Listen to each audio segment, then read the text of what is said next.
মাংসটা পুরো boneless chicken নিতে হবে, আর মিক্সিতে এরমভাবে পুরো পেস্ট করে নিতে হবে।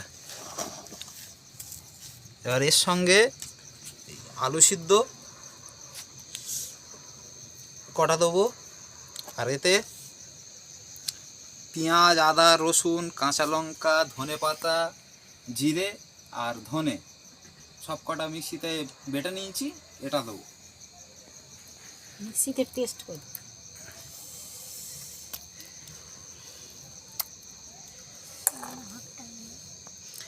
বেসন দেবো। নুন দেবে তো? হ্যাঁ দাও, দেখ আর দাও, ব্যাস ব্যাস ব্যাস ব্যাস। আর দই দেবো।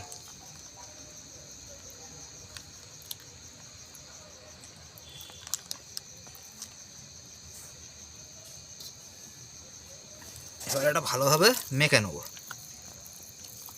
আর কিছু দিবি না? লঙ্কা, হলুদ হলুদ কিচ্ছু না? না, এতে আর কিচ্ছু দিতে হবে না।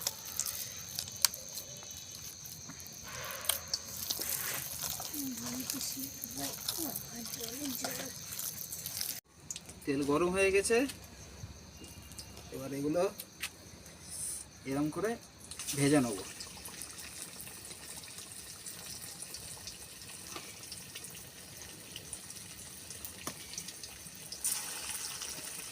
একজন না, নাহলে পুড়ে যাবে নিচে।